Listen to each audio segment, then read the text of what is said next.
The 54th Massachusetts Infantry Regiment participated in the American Civil War after being established on March 13, 1863. The 54th was a regiment of all African American males, including free slaves. They made a name for themselves as courageous soldiers who were well known across the nation for their valiant but unsuccessful attack on Fort Wagner. The 54th Massachusetts Infantry are widely known for their efforts in pushing for equal pay among soldiers, no matter the color of their skin. The white soldiers were given $13 for their services, while the black soldiers were only paid $10. Even their commander, Robert Goldshaw, who was white, refused to accept any payment until the blacks were paid fairly. The men are preparing for the charge, exchanging letters with the inevitability of fatality. I can see the approach to the fort, a small strip of beach, 50, maybe 60 yards wide, with the wicked Atlantic to the east, and Vincent's Marsh to the west. We have a 250-yard march to the south face of Fort Wagner, which the scouts say is surrounded by a shallow moat, set with sharpened palmetto logs and planks with spikes positioned beneath the water. This is the same water as Fort Sumter and the first shot of the war so long ago.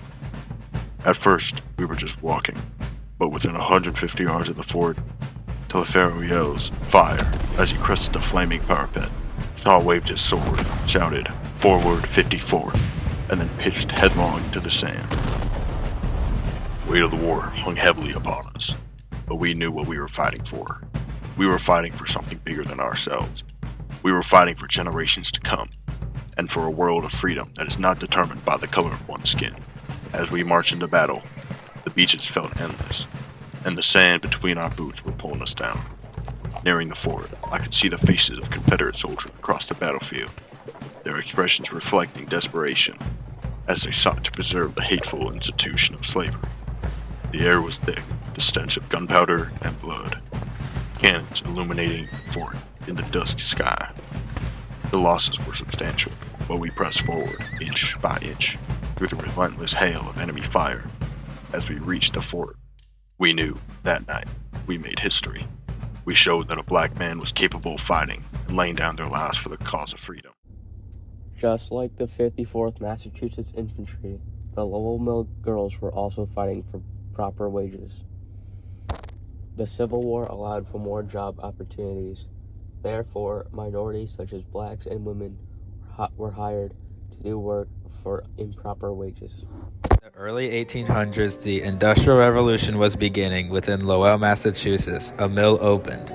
The owners of this mill, looking for cheap workers, turned to young, unmarried women. The women at the Lowell mills were actually very diverse, but looking to find an opportunity to make a life for themselves.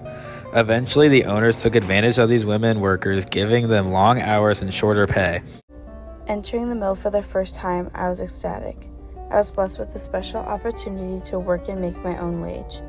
The clattering of looms filled the halls, accompanied by the rhythmic whir of spinning wheels.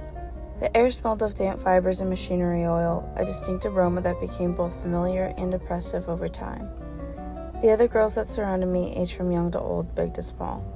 There was a certain sense of camaraderie that gave both a purpose and a will to work hard. Although we were cramped inside a room, specifically 6 to a room with only 3 beds, the boarding mothers made us feel comfortable, even in an uncomfortable environment. As the time went on, excitement about working dropped. Working for about 73 hours a week, 10 to 12 hours in a day, left us physically and mentally drained. The mill owners had these terrible bells that would ring at specific times. Everyone hated the bells.